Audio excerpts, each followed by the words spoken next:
My family abandoned me after my divorce. 20 years later, they showed up at my restaurant, grinning like nothing happened, and dropped the bomb. You have a 20-year-old daughter.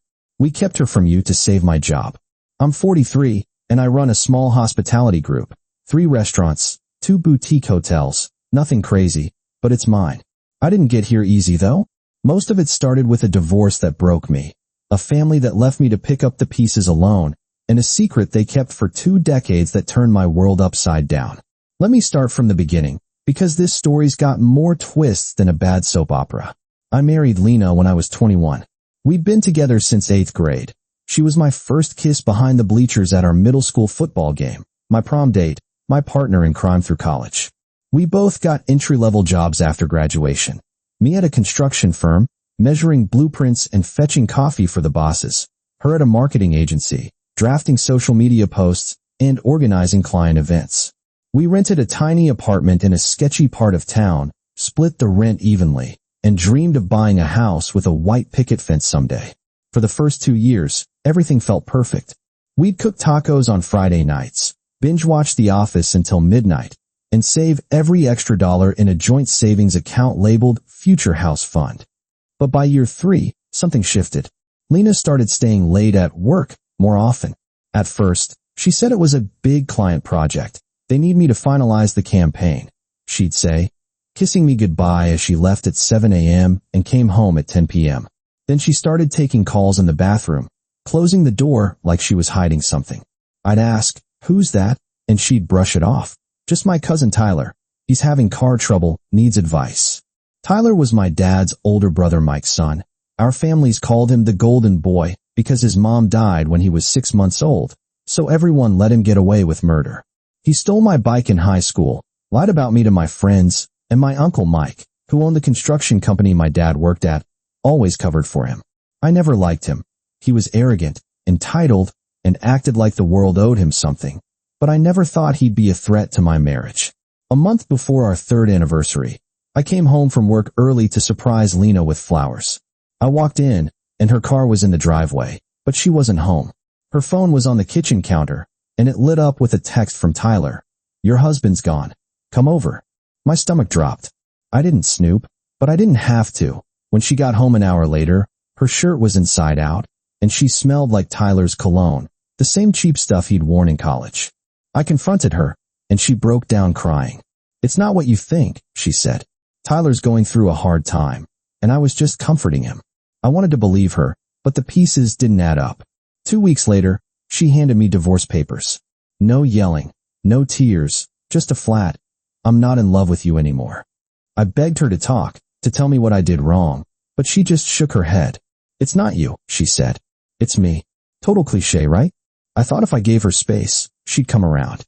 I even booked the cabin we went to for our honeymoon, but she didn't show. I signed the papers a week later. We had no shared assets, just a beat-up couch, a TV that barely worked, and $2,000 in the Future House Fund, so it was quick. I moved out into a studio apartment, and Lena moved in with her parents. I thought that was the end of it. I was wrong. Then the family stuff started. My parents, Ron and Diana, stopped returning my calls. I'd leave voicemails on their home phone. "Hey Mom, just wanted to check in." "Dad, can we talk?" But they never called back. My sister Mia, who used to text me every day about her college classes, blocked my number. I showed up at their house for Thanksgiving a month later, a pie in hand, and my dad just opened the door a crack and said, "We're busy," before slamming it shut. I stood there in the cold for 10 minutes, pie in hand, feeling like an idiot. I thought maybe they were mad I let Lena get away, but when I tried to explain over the phone, I finally got through to my mom's work line. She just said, "We need space," and hung up. For 2 years, I didn't hear from any of them. No birthday calls, no Christmas cards, nothing. I quit my job at the construction firm. I couldn't focus, and every time I saw a blueprint, I thought of the house we'd never have. I stayed in my studio apartment for 3 months, eating way too much pizza and watching Netflix until 3 a.m. If it wasn't for my friend Jesse, I might still be there. Jesse was my college roommate, and he'd moved back to town after grad school. He dragged me out of bed one day and said, "You've been talking about opening a restaurant since we were 18. Why not now?" I laughed. "I have $5,000 in savings and no clue what I'm doing." Good enough, he said. He helped me pitch to a few small investors. His uncle was one of them, and he wrote a check for $10,000. We found a tiny space in a downtown strip mall. It used to be a laundromat, and named it Maple and Main, after a street we used to play on as kids, something my dad had mentioned in passing once when we were fishing. That street had the best oak trees, he'd said. Would be a good name for something someday. I never thought he'd remember, but it felt like a small connection to the family that had abandoned me. It took 4 years to turn a profit. I worked 14-hour days, cooking, waiting tables, washing dishes when the line cook called out sick. I slept in the back office more nights than I'd admit, on a cot I bought from Walmart for $40. There were weeks I wanted to quit, when the health inspector showed up unannounced, when a pipe burst and flooded the kitchen, when we had 3 customers all night. But Jesse kept me going. This is gonna work, he'd say, handing me a beer after closing. You just gotta keep showing up. And it did work. By year 5, Maple and Main was packed every weekend. People came for the burgers. I perfected the recipe from my grandma's cookbook, and the craft beer. Jesse's cousin owned a brewery and hooked us up. We opened a second location 2 years later, then a third. Then we added a small boutique hotel above the flagship location. 10 rooms, each with a different theme. One had vintage maps, another had local art. Last year, a local business magazine did a story on me, from construction worker to hospitality CEO, with a photo of me standing in front of the hotel. I didn't think much of it, just a nice milestone. But that's when the ghosts from my past showed up. 3 days after the interview aired, my receptionist called my office. Mr. Carter, your parents and sister are here. They say they need to talk to you. I thought it was a joke. I hadn't seen them in 20 years. I walked down to the lobby, and there they were, my dad with a gray beard. He'd always been clean-shaven. My mom wearing the necklace I'd bought her for Mother's Day when I was 19, a small silver cross. Mia with a designer bag that probably cost more than my first car. They rushed over like we'd talked yesterday. Jake, we saw the interview. You look amazing, my mom said, throwing her arms around me. I stiffened. Her hug felt foreign, like hugging a stranger. We're so proud of you, my dad added, clapping me on the back. Mia held up a box wrapped in floral paper. We brought the family silverware. Mom's mom gave it to her. Thought it'd look nice in your office. I didn't hug back. What do you want? I said, my voice colder than I meant it to be. They froze. My mom's smile faded. We miss you, Jake. It's been too long. We want to meet Sophia. And Owen. Sophia's my wife. We met 6 years after the divorce, when she came into Maple and Main for lunch, sent her ribeye back saying, this is tougher than my ex-husband. And I laughed so hard I spilled my soda. We dated for 3 years, got married, and had Owen, who's 8 now. He's obsessed with dinosaurs and soccer, and he thinks I'm the coolest dad ever, because I let him sample the cookies we make for the hotel guests. Mia jumped in. Yeah, and we should talk about why we lost touch. You never tried to reach out, either. That's when I snapped. Tried? I showed up at your house 3 times. I left voicemails, sent letters, even drove to Mia's college once. She wouldn't even come to the door. My dad cleared his throat. We had our reasons, Jake. Let's not fight here. Can we sit down? I told my receptionist to hold my calls, and we sat down on the lobby couch. The air was thick with tension. Other guests were staring, and the receptionist kept glancing over like she was waiting to call security. That's when they finally spilled it. Lena didn't leave me because she wasn't in love anymore. She was sleeping with Tyler. It had started 6 months before the divorce. They'd reconnected at a family barbecue, and one thing led to another. A month after we split, Lena found out she was pregnant. Tyler panicked. He was 25, still living with my Uncle Mike, and had no interest in being a dad. My Uncle Mike called my parents and said, if you tell Jake, I'll fire Ron and cut off all contact with the baby. You'll never see her again. My dad had worked for Mike's construction company for 15 years. He was scared of losing his job, scared of not being able to pay the mortgage. So they made a choice. They helped Lena move to a different town, lied to me about why she left, and cut me off completely to keep seeing their granddaughter, my daughter, who they named Ella. I sat there for 10 minutes, just staring at them. Ella. I had a daughter. A 20-year-old daughter who thought Tyler was her dad. Why didn't you tell me? I said, my voice shaking. Why let me think I'd failed at marriage, failed at being a son? Why let me grieve alone? My mom cried. We thought we were protecting you, Jake. We thought if you knew, it'd destroy you. And we didn't want to lose Ella. She's our first grandchild. Mia added, plus, Tyler's been struggling lately. He lost his job at Mike's company. He got caught stealing supplies, and Uncle Mike's mad at him. We thought, maybe you could give him a job at the hotel? He'd be good at management. Are you kidding me? They come back after 20 years, drop this bombshell, and then ask me to hire the guy who slept with my wife, the guy who ruined my first marriage? I stood up. Get out. All of you. They started begging. Jake, we're sorry. We made a mistake, my dad said, grabbing my arm. I pulled away. Mia yelled, you owe us.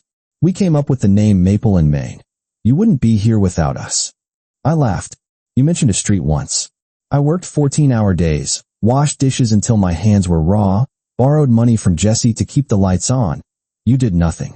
You abandoned me when I needed you most. I called security, and 2 guys in black jackets walked over. My parents screamed. My mom yelled, you'll regret this, as they were dragged out. Mia threw the box of silverware on the floor. It broke, pieces of metal scattering everywhere.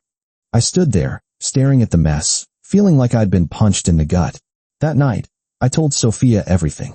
We were sitting on our porch, drinking wine, watching Owen play in the backyard. I cried, something I hadn't done since the divorce. I have a daughter, I said, and my family knew about her for 20 years and didn't tell me. Sophia held me while I fell apart. We need to find her, she said. She deserves to know the truth. And you deserve to meet her. We had a lead. My parents mentioned Ella. Goes to college in Boston, studying psychology. My assistant, Maria, is a wizard with social media. She tracked down her Instagram, private, but we found her through a mutual friend of Mia's, who'd posted a photo of them at a concert. Sophia helped me draft a message, short, honest, no pressure. I read it 10 times before hitting send. Hi Ella, this is Jake. I'm your biological dad. I just found out about you a few days ago, and I don't want to overwhelm you, but I'd love to talk if you're open to it. No pressure. Just wanted you to know I'm here, and I'm not mad at you. I just want to get to know you. We waited 2 weeks. I checked my phone every 10 minutes, refreshing Instagram like a maniac.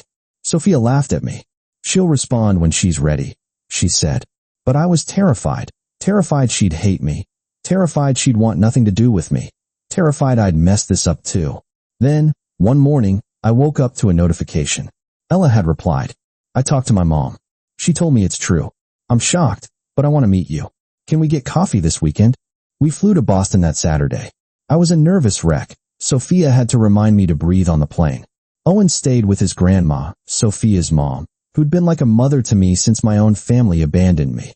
We met Ella at a coffee shop near her campus. She was sitting at a table by the window, tall, with Lena's green eyes and my curly brown hair.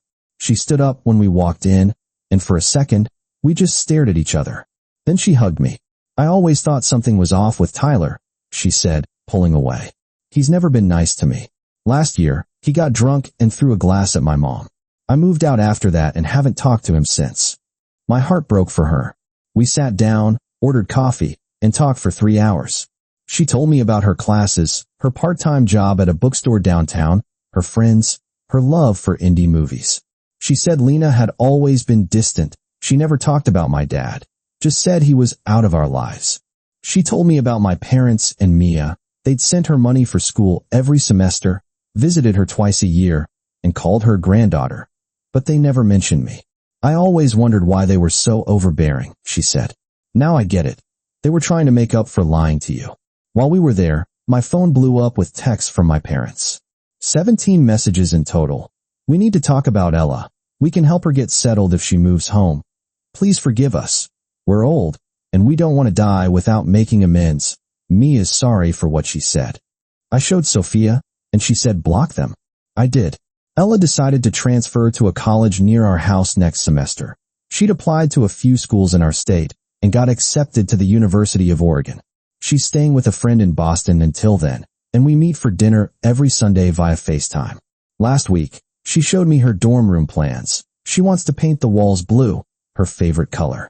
Owen thinks she's the coolest sister ever. He made her a drawing of our family, him, me, Sophia, Ella, and our dog Max, and mailed it to her. She texted me a photo of it taped to her fridge. It's my favorite thing, she said. As for my parents and Mia, they showed up at the flagship restaurant once more, a month after we met Ella. Sophia was there managing the front of house, and she handled it. She told them I wasn't there. I was in the kitchen, cooking, and said, "Jake doesn't want to talk to you. Please leave before I call security." They argued, but eventually left. I haven't heard from them since. Do I hate them? Sometimes. When I think about all the birthdays I missed with Ella, all the years I spent wondering what I did wrong, all the nights I cried alone in that studio apartment. Yeah, I hate them. But mostly, I feel sorry for them. They chose fear over family, chose my dad's job over their son, chose a lie over the truth. Now they're left with nothing, no relationship with me, no relationship with Ella. She's made it clear she doesn't want them in her life right now, no chance to make it right. I've got Sophia, Owen, and Ella, my real family. Last night, we had Ella over for dinner. She flew in for spring break. We grilled burgers. Owen taught her how to play his favorite video game, and we sat around the fire pit in the backyard until midnight. Ella looked at me and said, "Thanks for finding me." I squeezed her hand. "I should have found you sooner." Life's weird, right?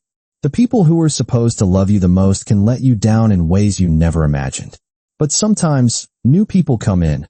People like Sophia, like Jesse, like Ella, and fill those gaps. They remind you that family isn't about blood. It's about who shows up for you when you're at your lowest, who celebrates with you when you're at your highest, who loves you no matter what. I'm not saying it's easy. Some nights I still think about Lena, about what could have been, about the years I lost with Ella. But then I look at my wife and my kids. Yeah, I call Ella my kid now, and I realize I'm the lucky one.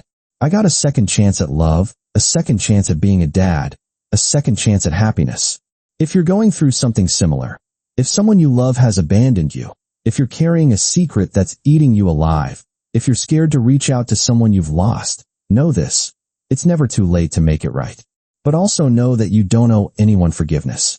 Forgiveness is a gift you give yourself, not something you're obligated to give to people who hurt you. As for me, I'm exactly where I want to be. I've got my restaurants, my hotel, my family, and a daughter who's turning out to be pretty amazing. Life didn't go the way I planned, but it went the way it was supposed to. And to my parents and Mia, I hope they find peace. But I won't be the one to give it to them. Some bridges, once burned, are better left as ashes.